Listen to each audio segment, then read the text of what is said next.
ओम शांति। चलिए थोड़ी देर स्वचिंतन से शुरुआत करते हैं।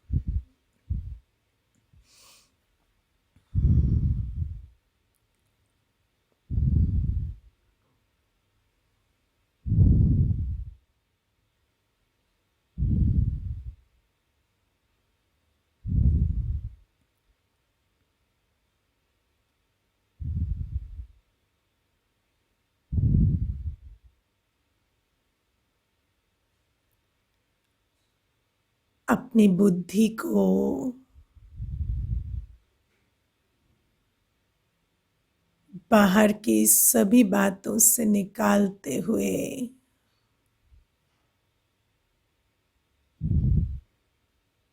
अंदर की तरफ मोड़ें।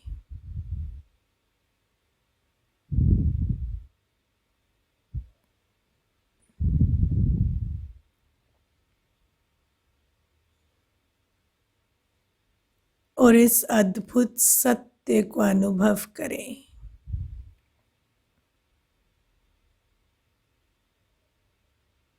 मैं केवल एक बिंदी हूं, एक छोटा सा सितारा।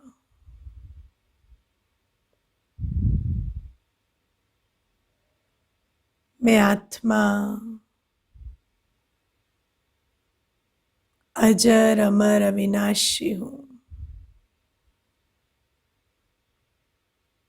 जन्म और मृत्यु शरीर की होती है। मेरा कोई जन्म नहीं, कोई अंत नहीं।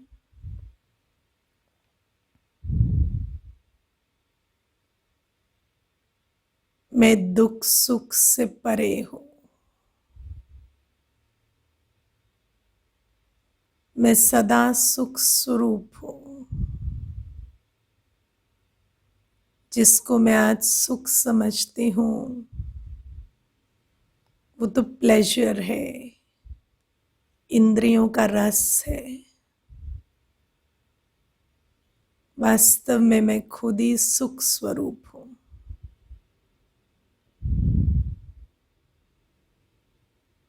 मैं स्वयं को भूल कितनी जगह भटक रही थी। सुख शांति की भिखारी बनी बैठी थी।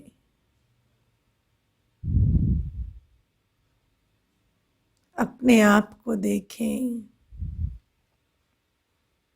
मैं एक शांत बिंदु स्वरूप, सुख स्वरूप, जन्म मरण से न्यारी आत्मा हूं।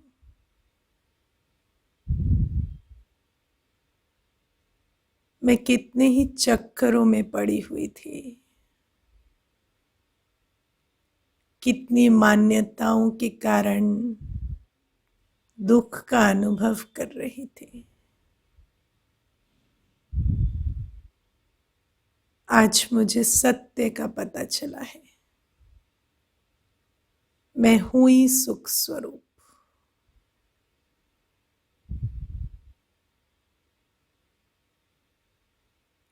अपना ध्यान अपने चित्र पर एकाग्र करते। एक बिल्कुल छोटा सूक्ष्म सितारा जिसकी क्वालिटी संपूर्ण शांति है, सुख की अवस्था है, प्रेम की अवस्था है। कुछ घड़ियां अपने सत्य स्वरूप के साथ बिताएं।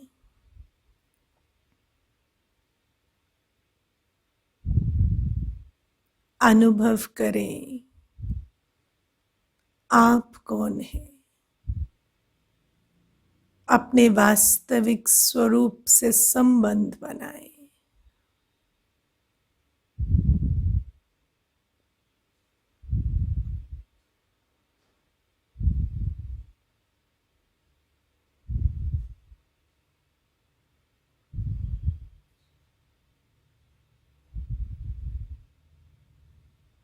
ओम शांति।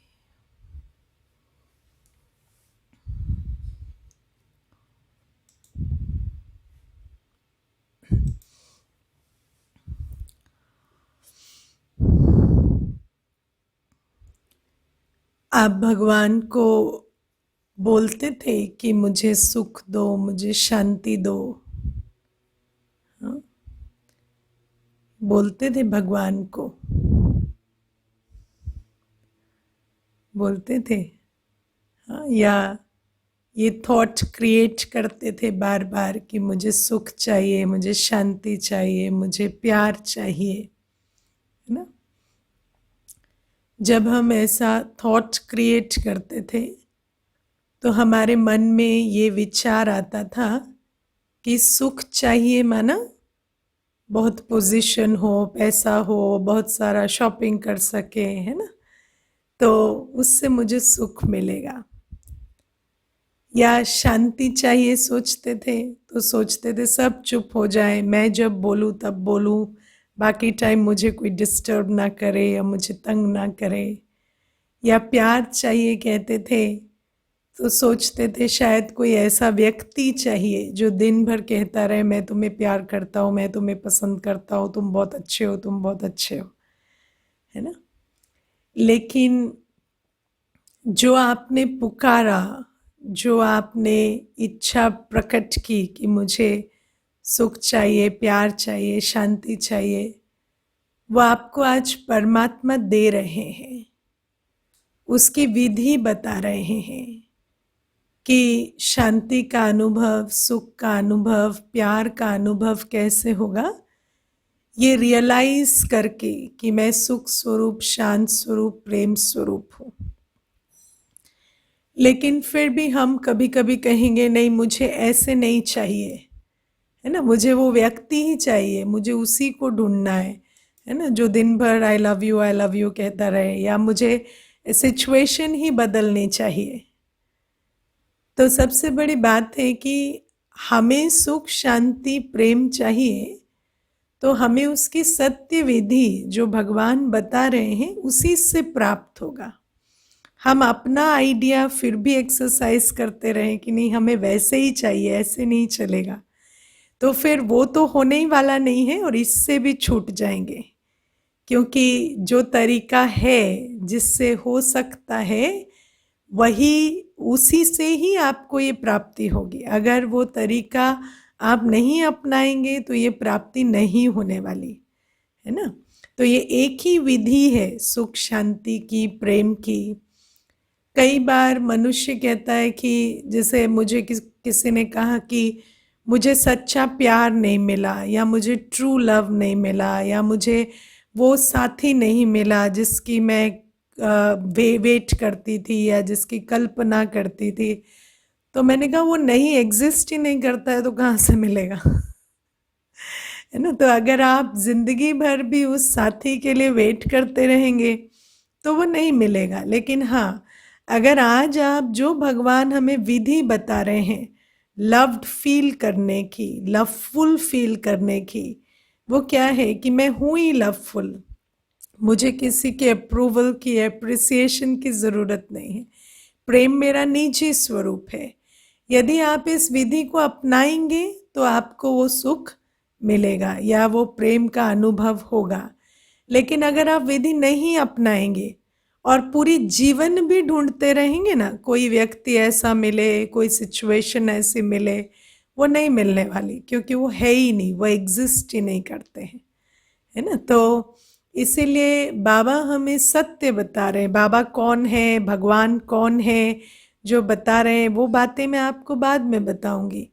लेकिन जो भी है, जो हमें बता रहे हैं ये ज्ञान, इस ज्ञान को हमें समझना है कि यही सत्य है और इसी विधि से हमें सुख शांति प्रेम का अनुभव जो भी हमें चाहिए वो इसी विधि से मिलेगा। मैं आपको एक छोटी सी आज बात पूछती हूँ, किसने बताया कि अगर कोई आपको कहता है आप बहुत अच्छे लग रहे हैं तो वो आपको कॉम्प्लीमेंट दे रहा है, और अगर आपको कहता है आप बहुत बुरे लग रहे हैं तो वो आपकी इंसल्ट कर रहा है? हाँ, मान लो आप जैसे ही पैदा हुए आपको बताया जाता कि जब कोई कहता है कि आप बहुत अच्छे लग रहे हैं तो वो अपना ओपिनियन दे रहे हैं, जब कोई कहता है कि आप बहुत बुरे लग रहे हैं तो वो अपना ओपिनियन दे रहे हैं, उसमें तुम्हारा कुछ नहीं जाता है, तो सारी प्रॉब्लम ही खत्म हो जाती ना। लेकिन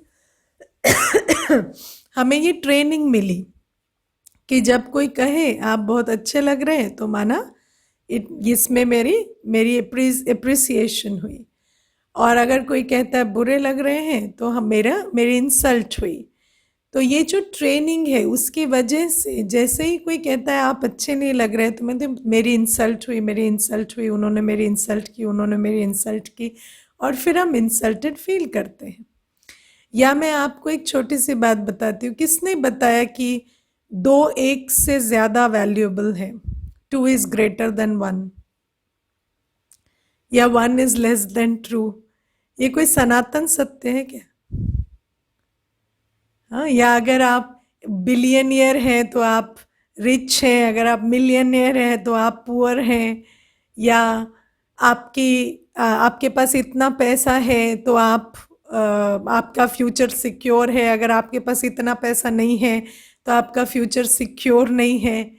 तो ये सब हमारी ट्रेनिंग है। ये 1 2 3 4 5 ये नंबर्स किसने डिज़ाइन किए? हमने खुद ही बनाए। उसके बाद क्या, ये इससे बड़ा है, उससे छोटा है, फिर अगर आपके पास इतना है तो आप अमीर हैं, इतना है तो आप गरीब हैं, इतने मार्क्स आए तो आप फेल हो गए, इतने मार्क्स आए तो आप पास हो गए। ये सारा कुछ हमारी अपनी क्रिएशन है, इसके पीछे कोई सच नहीं है ना। आज आपके पास कितना भी पैसा है, क्या आप सिक्योरिटी को इंश्योर कर सकते हैं कि आपका फ्यूचर सिक्योर है? कोई उसे इंश्योर नहीं कर सकता, है ना। कितना भी पैसा हो, आपका फ्यूचर सिक्योर है या नहीं है वो आप इंश्योर नहीं कर सकते। या कितना भी आपके पास पोस्ट पोजीशन है, आपको कोई धोखा नहीं देगा ये आप इंश्योर नहीं कर सकते, है ना। या सब आपके हिसाब से चलेंगे वो आप इंश्योर नहीं कर सकते, है ना। लेकिन उसके बाद भी हम कैमरे लगाते हैं, दरवाज़ों की इतनी सिक्योरिटी टाइट रखते हैं, अपना बैंक बैलेंस चेक करते हैं, या हम सोचते हैं कि सामने वाले पर कंट्रोल रखने से वो हमारे साथ लॉयल रहेगा या हमें धोखा नहीं देगा। लेकिन वो सब कुछ करने के बाद भी उनको जो करना है वो वही कर रहे हैं, ठीक है ना। तो इसीलिए ये सब कुछ जो हमारे मन में ये जो मान्यताएं हैं, धारणाएं हैं, उन्हीं के हिसाब से हम अपनी फीलिंग्स को क्रिएट कर रहे हैं, हम अपने अनुभव को क्रिएट कर रहे हैं। वास्तविकता कुछ भी नहीं है, वास्तविकता में आप एक छोटा सा बिंदु हैं। आप है ही शांत, है ही प्रेम स्वरूप, है ही सुख स्वरूप। आप खुद ही खुद के विचार क्रिएट करते हैं, खुद ही अपने को तंग करते हैं, खुद ही अपने आप को ऊंचा करते हैं, खुद ही अपने आप को नीचा करते हैं, है ना। आपको जब अपने आप को ऊंचा करना होता है तो आप क्या करते हैं? पता है क्या करते हैं? हाँ, जब बचपन छोटे थे ना हम, तो जैसे कोई कहेगा कि ये एक लाइन है, इस लाइन को बिना टच के छोटा या बड़ा कर दो, तो क्या करेंगे, उसके बगल में एक लाइन बना देंगे, है ना, और वो लाइन उससे बड़ी है तो ये छोटी हो गई, अपने आप छोटी हो गई। ऐसे ही जब हमें मन करता है ना कि अपने बारे में बेटर फील करें तो किसी को भी ले लेते हैं और बुद्धि में उसकी बहुत निंदा करते हैं, वो ऐसा है, वो ऐसा है, वो तो ऐसे भी नहीं करता, ये भी नहीं करता, मेरे अंदर तो ये भी गुण है, मेरे अंदर तो ये भी अच्छाई है, मैं तो इतनी अच्छी वर्कर भी हूँ, इतनी रिस्पॉन्सिबल भी हूँ, सब कुछ हूँ, और अपने आप को कंपेयर करके ऊंचा कर लेते हैं। फिर जिस दिन हमारा मन करता है अपने आप को नीचे गिराने का तो किसी और को पकड़ लेते हैं, फिर उसके बारे में विचार करना शुरू करते हैं, है ना। वो बहुत अच्छे हैं, उनके पास ये है, उनके पास वो उपलब्धि है, उनके पास वो प्राप्ति है, मेरे पास ये नहीं है, मेरे पास वो नहीं है, मैं तो इस लायक भी नहीं हूँ, उस लायक भी नहीं हूँ, और अपने आप को मिजरेबल करते रहते हैं। ये सारा प्रोसेस हम खुद ही चला रहे हैं, खुद ही अंदर अंदर क्रिएट करते हैं और खुद ही अंदर अंदर उन फीलिंग्स को कंज्यूम करते हैं। आपको अपने आप से बात करनी आती है? आपको याद है जब आप छोटे थे तो कोई आपको किसी से कंपेयर कर देता था, पेरेंट्स ही कर लेते थे या कोई भी कर लेता था, टीचर कर लेते थे, स्कूल में किसी से भी कंपेयर करते थे, आपको कितना गुस्सा आता था। आज आप क्या करते हैं? पूरे दिन अपने आप को कंपेयर करते हैं। आप फेसबुक पे बैठते हैं, पूरे दिन कंपेयर करते हैं। इंस्टाग्राम पे बैठते हैं, आप पूरे दिन कंपेयर करते हैं, है ना? वैसे भी कंपेयर करते रहते हैं। तो जो चीज़ आपको बचपन में आपके साथ होती अच्छी नहीं लगती थी, वो आज आप पूरे दिन अपने साथ कर रहे हैं, है ना? हमें दूसरों से बात करना आता है, हमें ये मालूम है कि दूसरे मुझसे कैसे बात करें तो मुझे अच्छा लगेगा, लेकिन वही बात करना मुझे अपने आप से नहीं आता है। कोई आपको दिन भर बेचारी बेचारी नालायक नालायक बोले, अच्छा लगेगा? लेकिन खुद को क्या करते हैं? पूरे दिन दया का पात्र बनाकर रखते हैं। मैं बेचारा, मेरे साथ ये हो रहा है, मेरे साथ वो हो रहा है। अपने मन मन के अंदर अपने पर तरस खाते रहते हैं। कोई दूसरा तरस खाए वो अच्छा नहीं लगता, है ना? कोई दूसरा ये कह दे आपकी तबीयत ठीक नहीं लग रही तो अच्छा नहीं लगता, लेकिन खुद को दिन भर कहते रहेंगे मेरी तबीयत ठीक नहीं है, मेरी तबीयत ठीक नहीं है, मेरी तबीयत ठीक नहीं है। बाहर जाएंगे तो खूब ड्रेसअप होके जाएंगे ताकि दूसरे के ऊपर इम्प्रेशन अच्छा रहे, है ना? दूसरा कोई ऐसी उल्टी बात आपके बारे में ना कह दे या ये ना समझ ले कि आप किसी हिसाब से कम हैं या आपके जीवन में कुछ ठीक नहीं चल रहा है, लेकिन वही चीज़ आप अपने साथ नहीं करते। तो जब दूसरे का हमें बोलना कि आप दया के पात्र हैं या आप ठीक नहीं हैं या आप तो अकेले हैं, आपका तो पता नहीं क्या ही होगा भविष्य में, कोई आपका ध्यान रखने वाला भी नहीं है, ये बातें कोई दूसरा कह दे तो हमें अच्छा नहीं लगता। हम उसका पूरा प्रोविज़न करते हैं कि ऐसी बातें दूसरे के मुख से सुनने को ना मिले, लेकिन वही बातें हम अपने आप को पूरे दिन कहते रहते हैं। मैं अकेली हूँ, मैं दुखी हूँ, मैं बीमार हूँ, मेरे मेरे लिए तो कोई भी नहीं है, मेरे बारे में तो कोई भी नहीं सोचता, है ना? मेरा तो कोई भी सम्मान नहीं करता। तो यही बातें दूसरा कह दे तो हमें पता है हमारी इंसल्ट होती है, तो हम अपनी एनर्जी को क्यों दिन भर लो करते हैं? और सबसे बड़ी बात है जब आप स्वयं को ही सम्मान नहीं दे सकते, अपने बारे में ही अच्छा अच्छा नहीं सोच सकते, तो दूसरा क्यों आपके बारे में अच्छा सोचे, क्यों अच्छा बोले, है ना? अगर हमारी अपनी वाइब्रेशन खुशी की नहीं है तो दूसरा क्यों हमारे पास आकर खुश होगा? उसको क्या मिलेगा, है ना? आपको कोई ऐसा व्यक्ति अच्छा लगता है जिसके जो हमेशा दुखी रहता हो, बीमार रहता हो, परेशान रहता हो, आप उसके पास 24 घंटे बैठना पसंद करते हैं? नहीं करते, है ना? आप हमेशा कैसे व्यक्ति के पास रहना चाहते हैं? जो खुश हो, जो आपको पॉजिटिव बातें कहे, जो अपने स्टेट ऑफ माइंड में ठीक हो।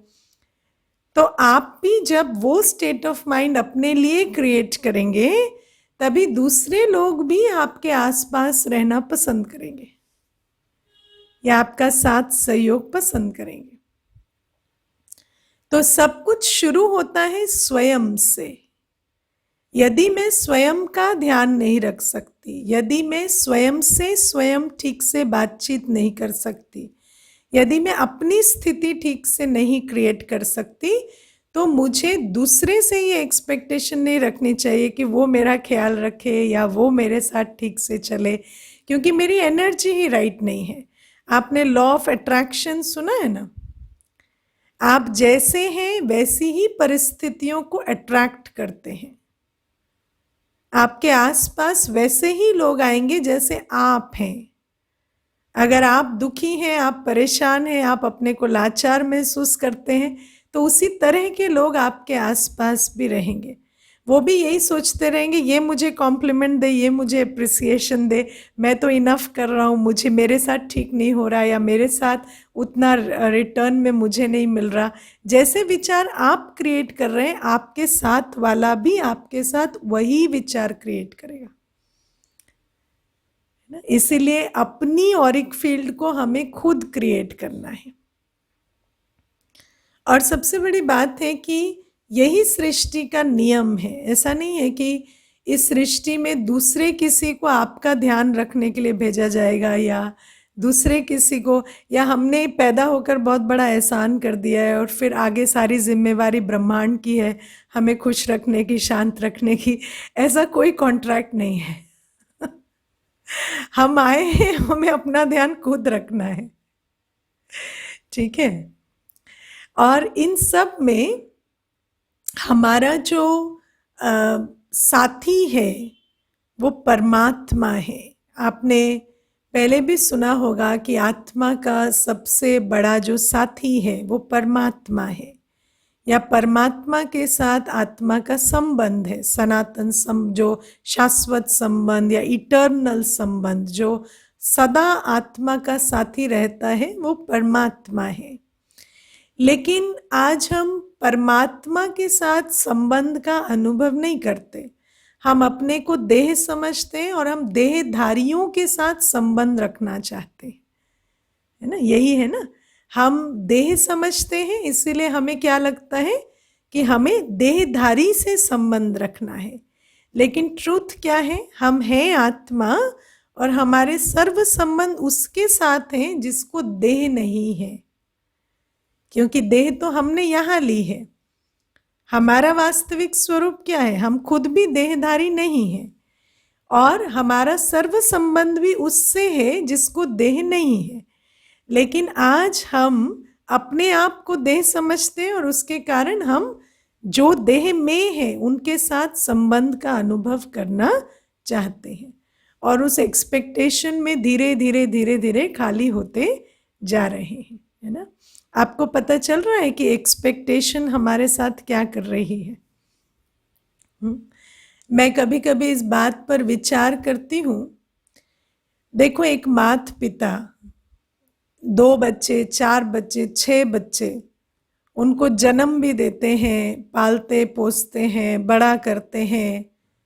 उनके अंदर इतनी शक्ति है, इतना सामर्थ्य है कि वो अपना और 4-5 बच्चों का भी ध्यान रख लेते हैं, या 2 का, 1 का ध्यान रख लेते हैं। लेकिन फिर वही माता पिता अपने बुढ़ापे में बहुत मिजरेबल हो जाते हैं। क्यों? क्यों? क्योंकि उस माता पिता की एक सोच है, कि एक बिलीफ सिस्टम है कि बच्चा जब तक 16 साल का नहीं हुआ, या 18 का नहीं हुआ, या 20 का नहीं हुआ, या 25 का नहीं हुआ, तब तक तो मुझे उसका ध्यान रखना है। लेकिन जैसे ही वो 25 का हो गया या 20 का हो गया, हर एक का अपना अपना बिलीफ सिस्टम होता है, उसके बाद उनको हमारा ध्यान रखना चाहिए। और जैसे ही बच्चे बड़े होने लगते हैं, माता पिता के अंदर ये सोच आने लगती है, मेरा बच्चा ठीक से बात नहीं करता, मेरा बच्चा ध्यान नहीं रखता, मेरा बच्चा कमाता है तो वो मुझे सपोर्ट नहीं करता, या मेरा बच्चा जो है वो मेरा ख्याल नहीं रखता। और जैसे जैसे ये नहीं करता, वो नहीं करता, या मेरी तो परवरिश में कोई कमी रह गई, या जो मेरी एक्सपेक्टेशन थी वो पूरी क्यों नहीं हो रही, ये क्यों क्यों क्यों करते वो माता पिता जो है वो बुरे हालात में आ जाते हैं। वरना ऐसा नहीं है कि जो माता पिता अपना ध्यान और 4 बच्चों 6 बच्चों का ध्यान रख सकते हैं 25-30 साल तक, वो आगे अपना ध्यान और 10-20 साल नहीं रख सकते, ऐसी बात बिल्कुल नहीं है। लेकिन ये जो एक्सपेक्टेशन होती है ना, जहाँ पर हम ये सोच लेते हैं कि अब मुझे अपना ध्यान नहीं रखना है, अब मुझे वेट करना है, उस सामने वाले को रखना है। और उस वेटिंग में, उस इंतज़ार में हमारे अपनी जो सोच है वो हमारे को अंदर से खोखला करती जाती। ठीक है ना? तो ऐसा कुछ भी नहीं है कि हम अपना ध्यान नहीं रख सकते, या हम अपने आसपास औरों का ध्यान नहीं रख सकते। लेकिन जैसे ही आप ये विचार क्रिएट कर लेंगे ना कि दूसरे को मेरा ध्यान रखना चाहिए, इतना तो उनको करना ही चाहिए, तो आप उसके लिए वेट करेंगे और वो वेटिंग आपको मिजरेबल बनाएगी। मैं आपको एक अनुभव बताती हूँ। एक बहन ने मुझे लॉकडाउन में कहा, दीदी देखो, मैं वर्किंग हूँ, मुझे वर्क फ्रॉम होम भी करना पड़ता था। और मैं दीदी सारा काम करती थी, जैसे मेरी सास भी है घर में, हस्बैंड भी हैं, दो लड़कियां भी हैं, सब हैं। लेकिन मैं झाड़ू पोंछा बर्तन खाना सब कुछ करती थी और प्लस वर्क फ्रॉम होम भी करती थी। और ये लोग सब बैठे रहते थे। और मैंने पूरे 2 महीने सब कुछ किया, किसी से कोई मदद नहीं मांगी, कुछ नहीं किया। फिर दीदी मैंने एक दिन नोटिस किया कि धूल बहुत हो गई है, क्योंकि मुझे डस्टिंग का टाइम नहीं मिलता था। तो मैंने नोटिस किया कि डस्टिंग नहीं हुई है तो धूल पड़ी है। तो दीदी क्या उठ के वो डस्टिंग तक नहीं कर सकते? तो मैंने कहा आगे क्या हुआ वो बताओ। तो मुझे कहती है फिर ना दीदी मैंने ना सोचा, मैंने एक दो बार कॉन्वर्सेशन में ये बात लाई कि धूल बहुत हो गई है, डस्टिंग भी कोई नहीं करते हो, या थोड़ा क्लेanलीनेस का आप लोग भी ध्यान रखो। लेकिन जो टीवी देख रहा था वो टीवी देखता रहा, जो बेड पे पड़ा था वो पड़ा रहा, एज इफ मेरी बात कोई सुन ही नहीं रहा है। फिर मैंने झल्ला कर क्या किया कि मैंने डस्टिंग का कपड़ा उठाया और उसको बिल्कुल सेंटर टेबल पे रख दिया। अब क्या होता, सब उस कपड़े के आसपास खा लेते पी लेते और सब कुछ कर लेते, है ना, सामान उठाते सामान रखते। किसी को ये सोच नहीं चल रही है डस्टिंग का कपड़ा यहाँ रखा क्यों है, या किसी ने भी उसको नहीं उठाया। और मैं उस डस्टिंग के कपड़े को सुबह से लेकर रात तक देखती रहती कि ये कोई तो उठाएगा, कोई तो डस्टिंग करेगा। उसके बाद जब फाइनली किसी ने नहीं किया तो मैंने एक दिन कपड़ा उठाया, जोर जोर से पूरे घर की डस्टिंग की और बहुत सबके ऊपर अपनी नाराजगी भी व्यक्त की। तो मैंने उसको कहा यही काम पहले दिन कर लेते, इतने दिन अपनी एनर्जी वेस्ट की, है ना, इतना सोचा, दिन भर उस कपड़े को देखा, परेशान हुए, इतना कुछ किया, तो पहले ही दिन कर लेते डस्टिंग। तो मुझे कहते पर दीदी क्या कोई नहीं करेगा? तो मैंने कहा किसी को दिखाई देगा तो कोई करेगा ना। जब किसी को प्रॉब्लम ही नहीं है डस्टिंग से, सब रह रहे हैं ना उस महल में, किसी को तकलीफ नहीं है, तो जब जिसको तकलीफ नहीं है वो इलाज क्यों कराएगा? मेरे पेट में दर्द होगा तो मैं जाऊंगी ना डॉक्टर के पास कि आप जाएंगे? तो जिसको तकलीफ है वो इलाज करेगा ना। जब उनको तकलीफ ही नहीं है, जब वो ओके है उस गंदे घर के साथ, तो वो क्यों करेंगे? तकलीफ जिसको है वो इलाज करेगा। अगर आपको कोई चीज चाहिए तो आपको उसको जाकर प्रोक्योर करना पड़ेगा, उस परिस्थिति को ठीक करना पड़ेगा। अगर आपको वो और अगर आपको नहीं करना है तो आपको अपने आप को समझाना पड़ेगा कि घर गंदा पड़ा है, मुझे कोई प्रॉब्लम नहीं है। तो जो चीज आपको नजर आ रही है उसका इलाज आपको करना पड़ेगा, है ना। अगर आपको लगता है कि घर में 3 टाइम खाना बनना चाहिए, सब चीज प्रॉपर होना चाहिए, तो उसका प्रावधान आपको करना पड़ेगा। और वरना आप भी उस आइडिया को अगर छोड़ सकते हैं तो छोड़ दें। तो हम दूसरे की वजह से परेशानी में नहीं है, क्योंकि उनको तो कोई परेशानी है ही नहीं। हम किसकी वजह से परेशान हैं? हम अपने संस्कार की वजह से परेशान हैं। मेरी अपनी एक्सपेक्टेशन, अपना आइडिया ऑफ लाइफ, अपना idea of a proper environment ये है, तो मुझे उसे क्रिएट करना पड़ेगा। मेरे आइडिया के लिए कोई दूसरा काम नहीं करेगा, मुझे खुद ही करना पड़ेगा, है ना। तो हर एक को ये समझना है कि हमें दूसरों से कंप्लेंट इसलिए है क्योंकि हम समझते हैं वो हमारे मन को पढ़ेंगे, वो हमारी एक्सपेक्टेशन को पूरा करेंगे, और वो करते करते हम अपने मन में किस तरह के विचार अंदर क्रिएट करते रहते हैं, या अपने आप को हम लो एनर्जी थॉट्स देते हैं या नेगेटिव थॉट्स देते हैं, और उनके कारण हमारी अपनी फीलिंग, अपनी पर्सनालिटी खराब हो जाती है ना। तो एक बहुत अच्छी कहावत है, आप लोग लिख लेंगे, आप किसी का कर्म नहीं बदल सकते, आप किसी का कर्म भाग्य कुछ भी नहीं बदल सकते, लेकिन अगर आप इसकी बहुत ज्यादा कोशिश करेंगे तो आप अपना कर्म खराब जरूर कर सकते हैं। आप किसी को कुछ करवा नहीं सकते, लेकिन अगर आप बहुत जबरदस्ती करेंगे या जिद पर आएंगे ना, तो आप अपना कर्म जरूर खराब कर सकते हैं। तो हम एक सोशल एनवायरनमेंट में रहते हैं, हम एक दूसरे को बताएंगे मुझे क्या ठीक लगता है, मुझे क्या ठीक नहीं लगता है, लेकिन हम दूसरे को समझें कि उसके कर्म पर मेरा कंट्रोल है, या हम उनसे कुछ करवा लेंगे या उनकी चिंताधारा या उनके बिहेवियर को या उनके भाग्य को बदल देंगे, तो वो हम नहीं कर सकते। लेकिन अगर हम बहुत कोशिश करेंगे तो हम अपने अंदर नकारात्मक विचार उत्पन्न करेंगे, अपनी स्थिति को खराब करेंगे, अपने कर्म और भाग्य को जरूर बिगाड़ेंगे। आज आप देखो बहुत सारे ऐसे लोग हैं, और हम में से भी बहुत सारे ऐसे भाई बहन होंगे जो anxiety issues, panic attacks, depression, इन चीज़ों से गुजर रहे हैं। और अगर आप ध्यान से देखेंगे इन सारी चीज़ों का कारण क्या है? दूसरे से एक्सपेक्टेशन रख रख के, उसके बारे में विचार क्रिएट कर करके, अपने अंदर नकारात्मकता को जमा करते करते करते ये हाल हुआ है। तो जो भी हम सोच रहे हैं उसका प्रभाव हमारे शरीर पर, हमारे मन पर पड़ रहा है। हमारे संस्कार, हमारी मन की स्थिति, हमारा शरीर उन विचारों के कारण सफर कर रहा है। हमारी एफिशिएंसी इन वर्क, हमारी एफिशिएंसी इन रिलेशनशिप्स उन विचारों के कारण सफर कर रही है। और अगर हम ये सोचते हैं कि हम बहुत ज़्यादा दिन भर विचार चलाएंगे तो दूसरा व्यक्ति उससे अपने आप को बदल लेगा, ऐसा नहीं होने वाला। लेकिन यदि हम इसी तरह से सोचते रहें तो हमारे अपने विचार हमारी अपनी डेस्टिनी बहुत खराब कर देंगे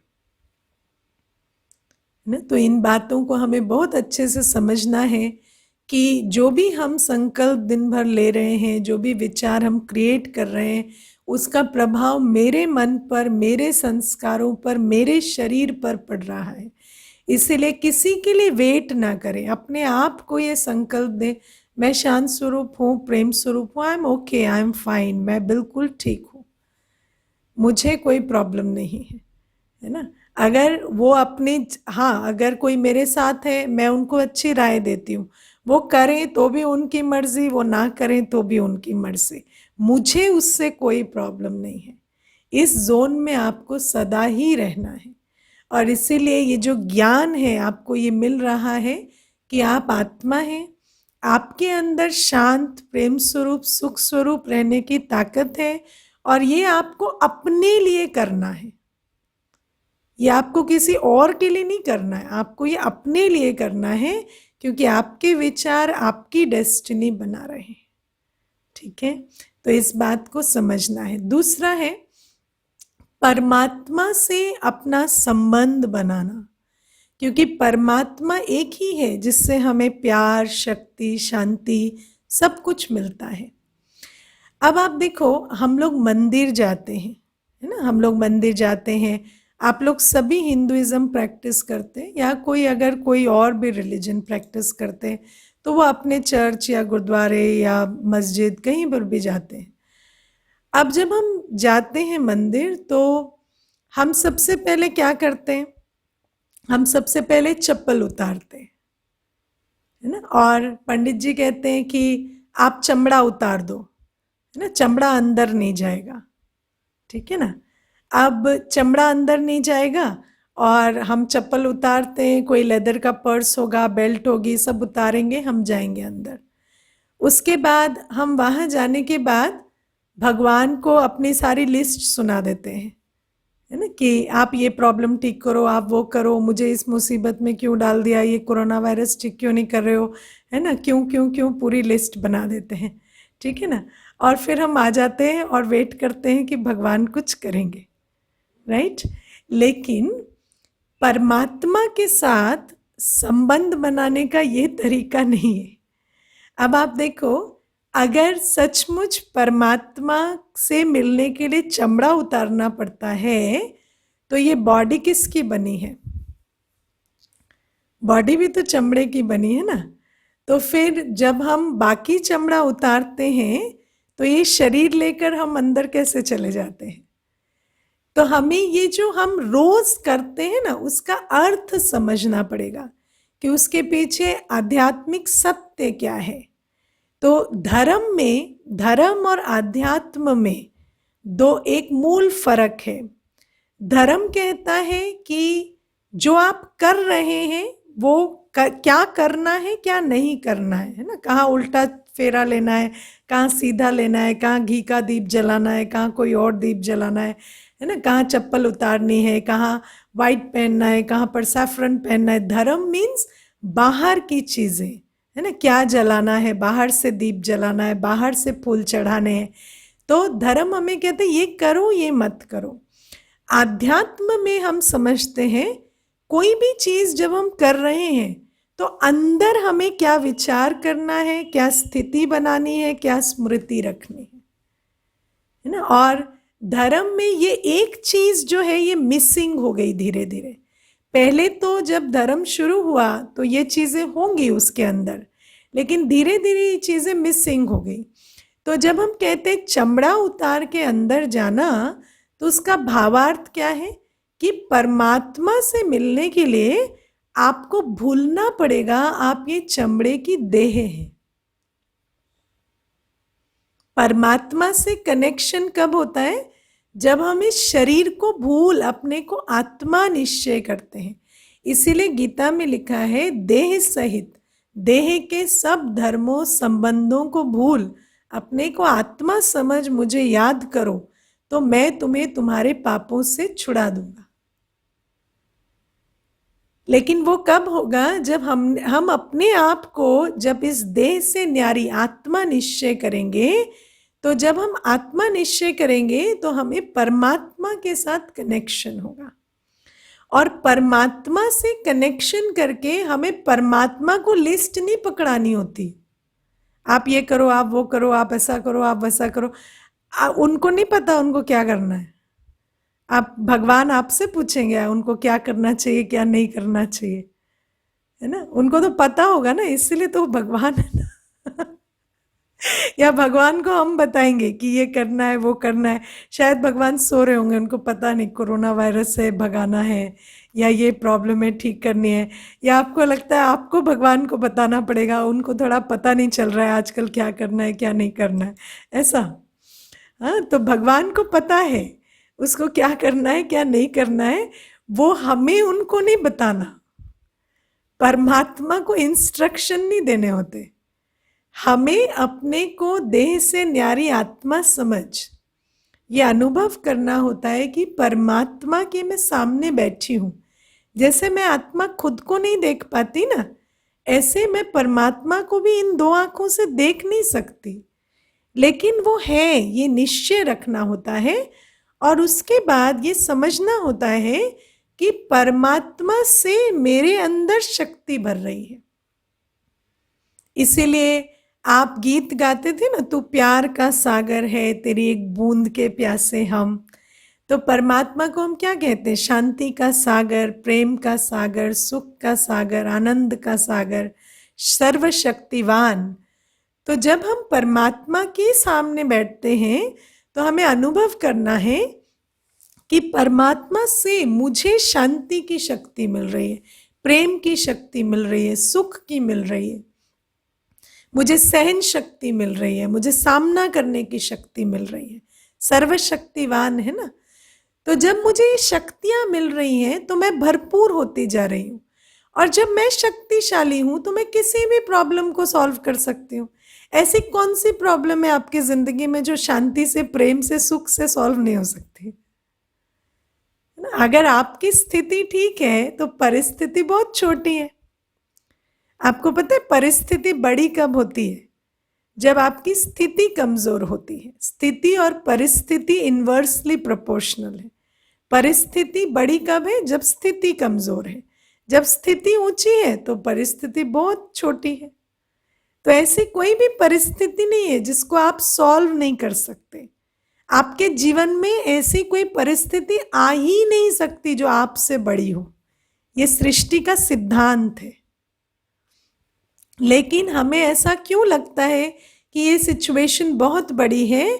क्योंकि हम अपनी स्थिति को कमजोर कर देते हैं, और जब हमारी स्थिति कमजोर है तो परिस्थिति बड़ी हो जाती है ना। जैसे आज आप देखो, कोरोना वायरस का सारा चक्कर क्या है? इम्यूनिटी लो है तो वायरस बहुत पावरफुल है, इम्यूनिटी हाई है तो वायरस की कोई ताकत नहीं। और इम्यूनिटी का किससे कनेक्शन है? इम्यूनिटी का कनेक्शन आपके स्टेट ऑफ माइंड से है ना। जो डर गया वो मर गया, इज वेरी ट्रू। तो सबसे पहले क्या हो रहा है? डर रहे ना, तभी तो ये इम्यूनिटी का सारा प्रॉब्लम शुरू हो रहा है। तो जब आप सर्वशक्तिवान के साथ हैं और आपको डर नहीं है, तो फिर आपके लिए कोई भी परिस्थिति बड़ी नहीं है।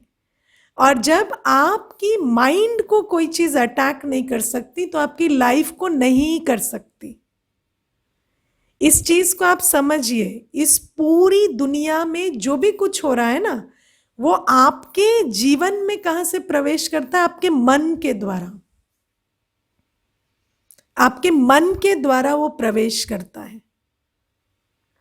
अगर कोई चीज आपके मन को अटैक नहीं कर सकती, वो आपकी लाइफ को अटैक नहीं कर सकती।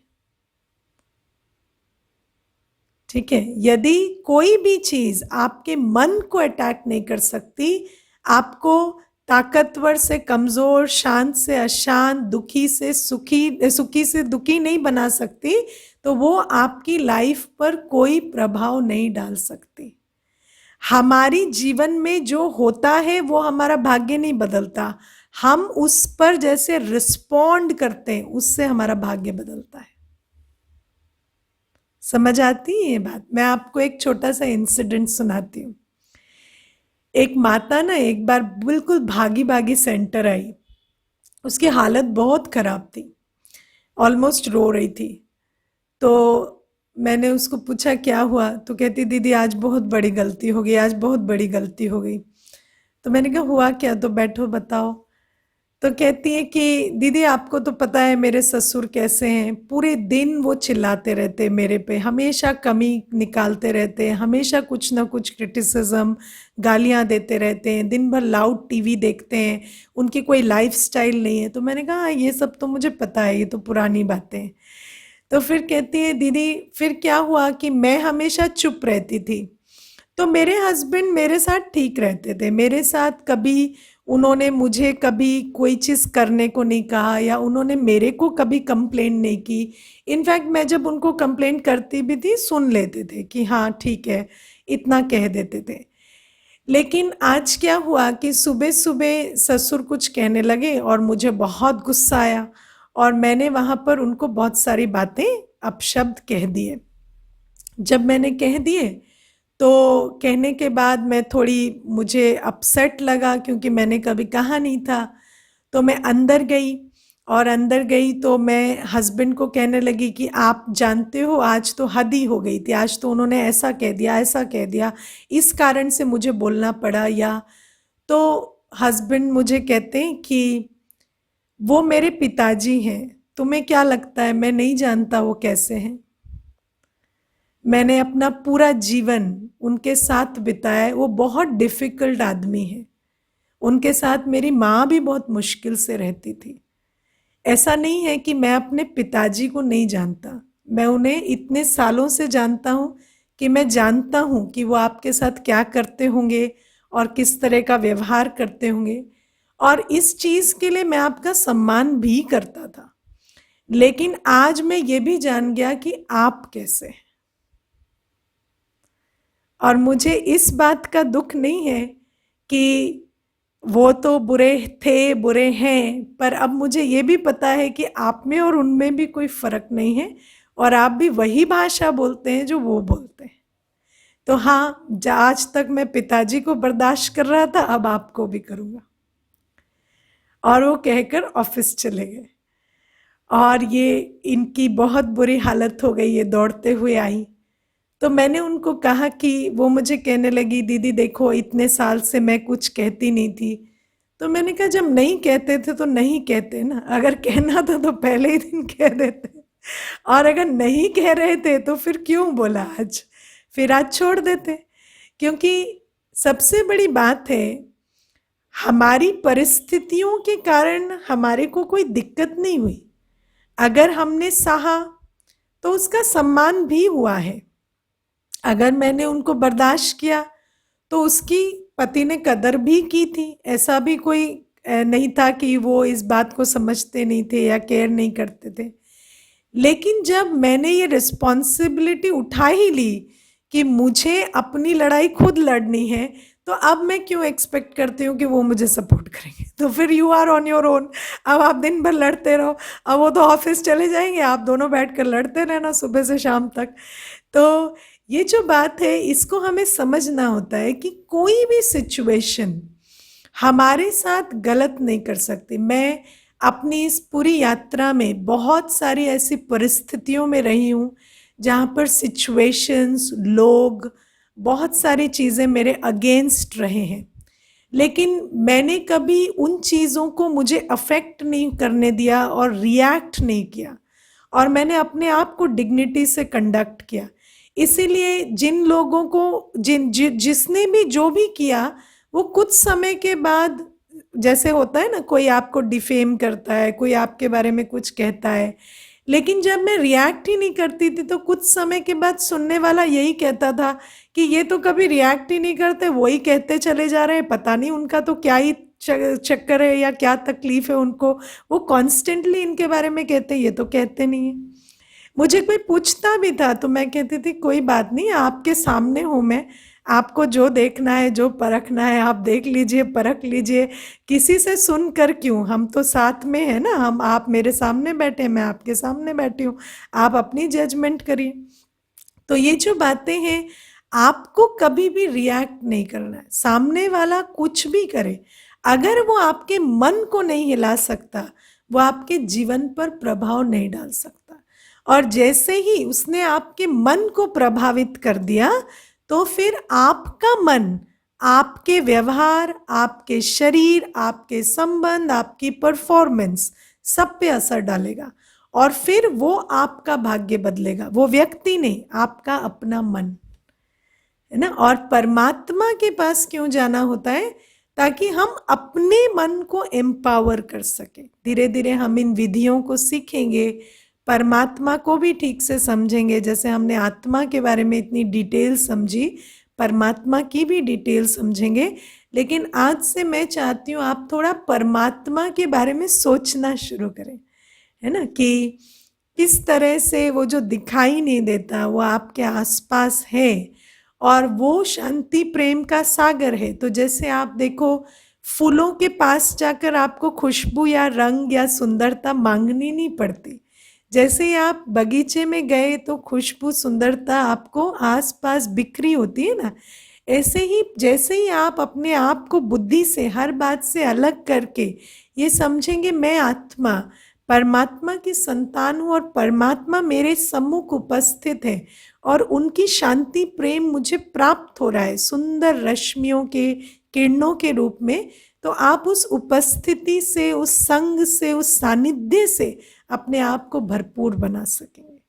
ठीक है। तो जैसे आप अपने मन में दूसरों की कल्पना कर रहे हैं, दूसरों का संग कर कर, लोगों के अंदर वो मेरे बारे में ये सोच रहे हैं, ये कर रहे हैं, ये कल्पनाएं कर करके आप अपनी लाइफ को मिजरेबल बना रहे हैं ना, ऐसे ही आप इसका ऑपोजिट करने के लिए भी पूरे सक्षम हैं कि परमात्मा मेरे आसपास है, सम्मुख है, और उनका साथ, उनका सानिध्य मुझे भरपूर बना रहा है। ऑल राइट, आगे का हम कल देखेंगे। ओम शांति। कुछ क्वेश्चंस है, ले लेती हूँ। Okay. I have now been married for 4 years. Ours was an arranged marriage. The first 2 years of my marriage were very difficult. I and my husband had bad fights where he had hit me and abused me. And in anger, I had also hit him. Even our families did not understand me much, but they did support me. I am still not over those things completely. I have started to feel constantly that I am adjusting too much in the marriage, and I have repeatedly started telling this to my husband. This is hurting him, and I feel very consumed and not happy. How to deal with this? Okay. What all you have said, I'm trying to work on it. I'm always irritated with him because of his personality, like being lazy. But it is so difficult. My husband is not a bad man. He loves me, but he has anger issues. आप देखो, हम एक चीज समझ लेते हैं कि अगर आप अकेले रहेंगे तो भी आपको अपने मन के अपने संस्कारों से डील करना पड़ेगा, है ना? ऐसा तो नहीं है कि हम अकेले रहते हैं, अभी भी हम अकेले रहते हैं। जैसे हम एक मैरिज में भी हैं, तो भी मैरिज में हस्बैंड या वाइफ इन एंड अराउंड हमेशा तो नहीं रहते ना। देर आर टाइम्स जब 2 घंटे, 4 घंटे, 6 घंटे, 8 घंटे, ऑफन डेज टुगेदर आप अकेले रहते हैं। जब आप अकेले रहते हैं तब कंपेयर करें, क्या जिस दिन आप अकेले रहते हैं उस दिन का आपका एक्सपीरियंस उससे बेटर होता है जब आप उनके साथ रहते हैं, है ना? क्योंकि हमें कभी कभी लगता है उनके संस्कार खराब है, वो लेजी हैं, तो उनका संस्कार खराब है तो मुझे उनके साथ रहने में तकलीफ है। लेकिन मैं जब अकेले रहती हूँ तो मेरा संस्कार है किसी दूसरे के बारे में दिन भर सोचते रहना कि वो क्या कर रहे हैं, वो ऐसे क्यों हैं, वो ऐसे कैसे हैं। तो वो संस्कार भी तो मेरा भी तो मुझे दुख ही देता है ना। तो finally the choice is between किसी और के संस्कारों के साथ रहना या अपने संस्कारों के साथ रहना। और अपने आप से भी डील करना इतना आसान तो कोई है नहीं और अगर आपको अपने आप से डील करना है तो वो तो आप मैरिज में रह के भी कर सकते हैं, है ना?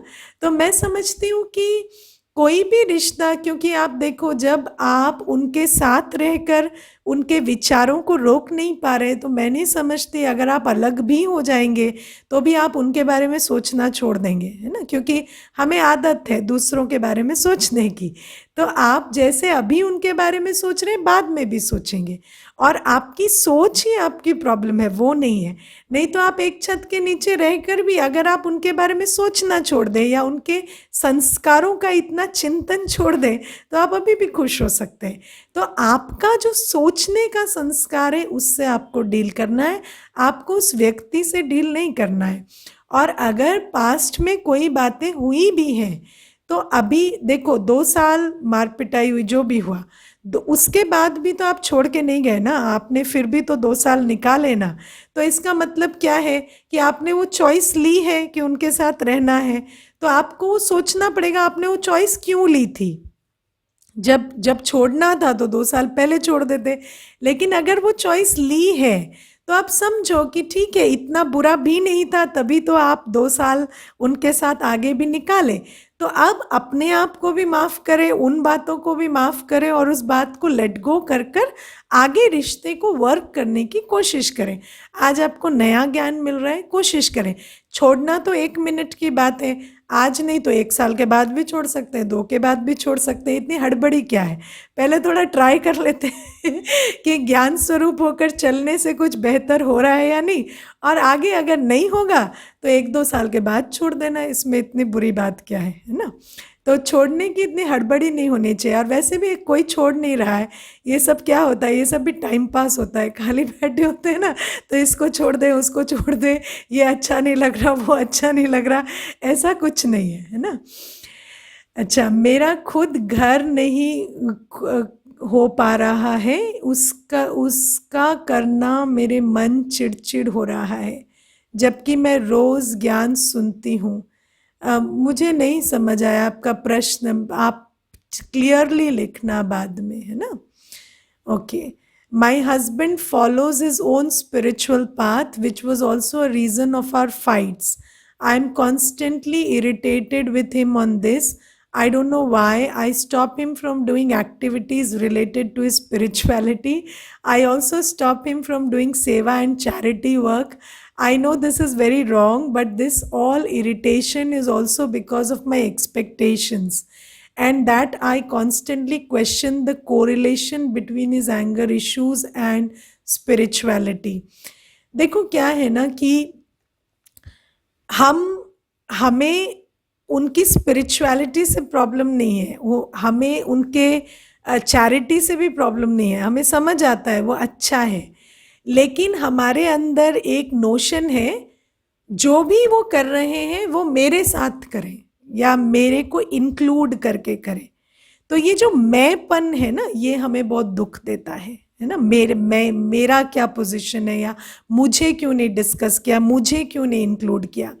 तो इन बातों को हमें समझना है कि हमारी प्रॉब्लम कहाँ पर है। और आपको ये समझना है हर आत्मा की अपनी यात्रा है। अगर वो अपने लिए कुछ अच्छा, कुछ काइंड कर रहे हैं तो उनको करने दें। और सबसे बड़ी बात है, देखो हम कहते हैं आप स्पिरिचुअल हैं तो आप ये क्यों करते हैं, वो क्यों करते हैं, लेकिन इसका मतलब क्या है कि वो सब करें और स्पिरिचुअल ना हो। हमारा बस क्वेश्चन इतना है ना कि आप ड्रिंक भी करें, स्मोक भी करें, सब करें या जो भी करें, लेकिन आप स्पिरिचुअलिटी छोड़ दें। और अगर आप स्पिरिचुअलिटी में जा रहे हैं तो आप ये ना करें। लेकिन अगर वो वहाँ जा रहे हैं, let him take the time, let him discover. हर एक व्यक्ति अपने आप को सुधारने की कोशिश कर रहा है। हमें जब हम इस मार्ग पर आते हैं हमें पता चलता है अपने आप को सुधारना कितना मुश्किल है। ये कोई आसान तो है नहीं। और अगर वो एक कोशिश कर रहे हैं, हम उन्हें सपोर्ट ना करें कोई बात नहीं, लेकिन हम अड़चन ना डालें, है ना। और हम ये ट्रस्ट करें कि कोई बात नहीं, अगर 100% इम्प्रूवमेंट नहीं आएगा, 1% तो आएगा। और कोई बात नहीं, अगर एक व्यक्ति अपने लिए उतना सपोर्ट भले करना चाहिए लेकिन करना चाहिए। तो ये भी आपको थोड़ा सा, क्योंकि ये मैंपन जो होता है ये बहुत तकलीफ देता है, और इसीलिए आप अपने पाथ पर चलें।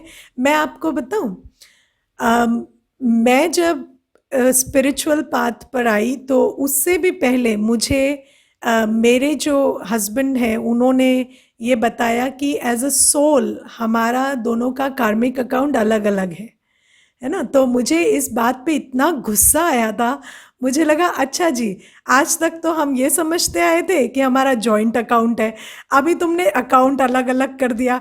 ऐसा नहीं होता, पहले तो यही था कि पत्नी पुण्य करेगी तो उसका पुण्य पति को मिलेगा, या पति करेगा तो उसका पुण्य पत्नी को मिलेगा। ये आप कैसी अजीब सी बात कर रहे हैं कि दोनों का पाप पुण्य का खाता अलग अलग है। और मुझे ये बात डाइजेस्ट करने में कितना टाइम लगा था कि एक्चुअली हम सब इंडिविजुअल हैं और हमारा पाप और पुण्य का खाता अपना अपना है। इसीलिए हम किसी को उसके पुण्य से रोकें, ये हमारा पाप बन जाता है। इसलिए इस चीज़ को समझना है कि जो भी व्यक्ति अपने लिए कोई चीज़ करना चाह रहा है उसको हम बाधा ना डालें, एटलीस्ट इतना सहयोग तो हम दें, है ना। कभी कभी मुझे ना अजीब ख्याल आते हैं कि कुछ बुरा होगा, कुछ बुरा होगा, मैं इसे कैसे स्टॉप करूं।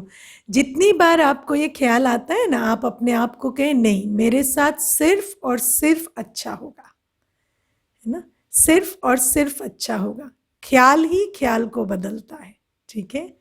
How to deal with over thinking and ego problem.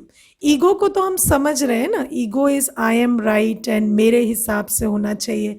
तो हम दूसरे को जितना समझने लगेंगे कि इनकी भी जर्नी है, तो ईगो धीरे धीरे उससे डील होती है।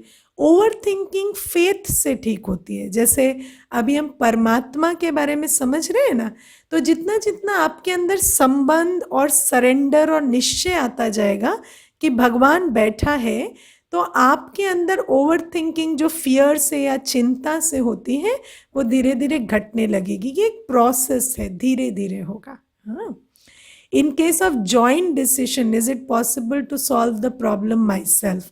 देखो, जॉइंट डिसीजन में कंसेंसस बिल्डिंग चाहिए होती है ना। तो जॉइंट डिसीजन में क्या करना होता है, ये एक आर्ट है। The biggest art is consensus building. तो जैसे मुझे आपको कुछ चीज़ पर एग्री कराना है, तो मैं आप पर दबाव नहीं डाल सकती। मुझे बहुत आराम से आपकी पेस पे बात करके, जितना आप विलिंग है, जितना आप सुनने को अवेलेबल है, उस पेस पर मुझे धीरे धीरे धीरे धीरे अपना पॉइंट ड्राइव करना होगा, और आपका पॉइंट भी सम्मान से सुनना होगा। और ये बहुत टाइम लगाता है। मुझे अगर आपको किसी चीज़ के लिए अग्री कराना है तो हम दोनों बार बार बैठे, मैं आपको रेस्पेक्टफुली सुनूं और थोड़ा सा प्यार से सम्मान से आपको अपनी बात भी सुनाऊं, फिर धीरे धीरे 5 6 10 मीटिंग्स के बाद आप और मैं एग्रीमेंट पे आ सकते हैं। तो ये कंसेंसस बिल्डिंग जो है, ये संस्कार मिलन, ये सबसे बड़ा टास्क होता है। और जॉइंट डिसीशंस में ये एक आर्ट है। आप सोचो, ये जो आप ब्रह्मा कुमारीज देख रहे हैं, कितना बड़ा ऑर्गेनाइजेशन है, कितने सारे माइंड्स हैं, कितनी आत्माएं हम लोग एक साथ काम करते हैं और जॉइंट डिसीशंस लेते हैं ना। आज सेंटर पर भी 4 लोग रहते हैं तो जॉइंट डिसीजन लेकर हर चीज़ होती है ना। इवन भोग में क्या बनेगा उसके बारे में भी जॉइंट डिसीजन होता है। लेकिन वो डिसीजन होता कैसे है? तो बहुत प्यार सम्मान से जब आप अपनी बात कहते हो और दूसरे की सुनते हो तो, और कन्विंस करते हो। जैसे कोई आपको कहता है नहीं ये नहीं दीदी ये वाला, जैसे एक टेबल खरीदनी है, अब मैं कहूँगी उसकी हाइट ना इतनी ठीक है, तो दूसरी बहन कहेगी नहीं नहीं दीदी आप समझते नहीं हो, चेयर की हाइट इतनी है तो टेबल की इतनी होनी चाहिए। तो मुझे ये नहीं कहना आपको कुछ पता नहीं तो है नहीं, आप वैसे ही कहते रहते हो। तो ऐसे नहीं, जब वो कह रही है तो मुझे उनकी बात को लेना है, कंसिडर करना है, फिर मुझे उनको अपना पॉइंट रखना पड़ेगा। नहीं मैं समझती हूँ चेयर की हाइट इतनी है तो ये चीज़ ऐसे होगी तो ठीक लगेगा, तो फिर वो भी मेरी बात पर विचार करेंगे। जिस एनर्जी से आप उनको ट्रीट करेंगे वो भी उस एनर्जी से आपको ट्रीट करेंगे और धीरे धीरे आप एक समझौते पे पहुंचेंगे। और इसी रूप से जब जॉइंट डिसीशंस होते हैं तो डिसीशंस लास्ट करते हैं। वरना कई बार ऐसा भी होता है कि मान लो किसी ने एक बात कही, आपने उनकी बात रिजेक्ट कर दी और आपने अपनी पोजीशन और अथॉरिटी यूज़ कर कर वो डिसीजन ले लिया, लेकिन सामने वाले के मन में क्या आ रहा है, ये कभी सक्सेसफुल नहीं होंगे, देखना ये प्रोजेक्ट फेल ही फेल होगा, क्योंकि ये मेरी बात नहीं माने ना, अभी देखना इनका क्या हाल होगा। तो आप सोचो, जिस व्यक्ति का पार्टिसिपेशन है, अगर उसी की दुआएं नहीं मिल रही, उसी की नेगेटिव एनर्जी मिल रही है, तो वो प्रोजेक्ट सक्सेसफुल कैसे होगा? इसलिए कंसेंसस बिल्डिंग बहुत प्यार से शांति से करनी होती है। ओके, ओम शांति। चलिए थोड़ी देर फिर से रिफ्लेक्शन करते हैं।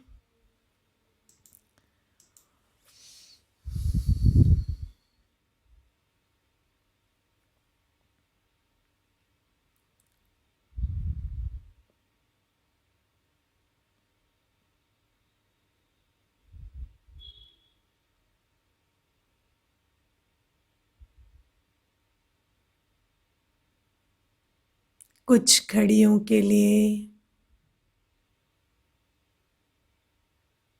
इस चमड़े को भूल जाए।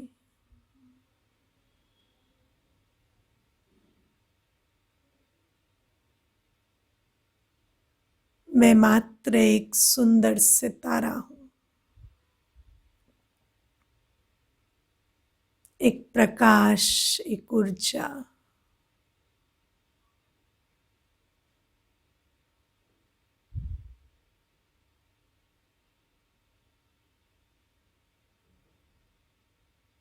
ये सृष्टि एक रंगमंच है जहां मैं अभिनय कर रही हूं।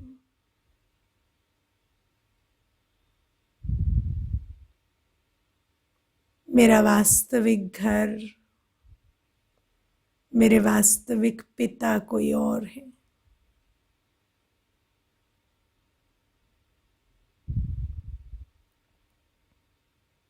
मेरे सर्व संबंधी स्वयं भगवान है, वो भी प्रकाश स्वरूप है।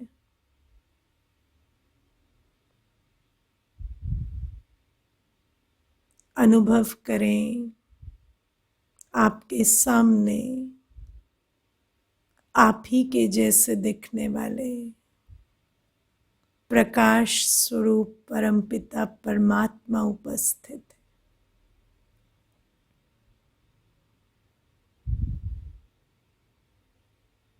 वो प्रेम के सागर मुझ आत्मा को प्रेम की ऊर्जा से सींच रहे हैं।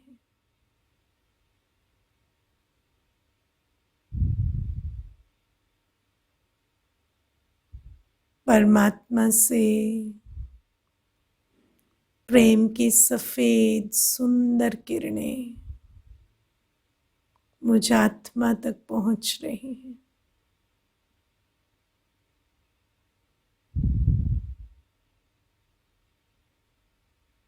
मुझे ऐसे अनुभव हो रहा है कि मैं आत्मा बहुत विशेष हूं। स्वयं भगवान मुझे प्यार करते हैं।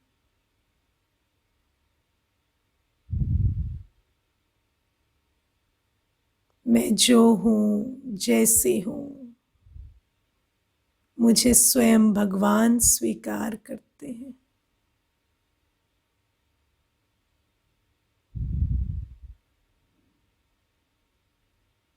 कुछ देर इस सुंदर अनुभव में स्थित हो जाएं।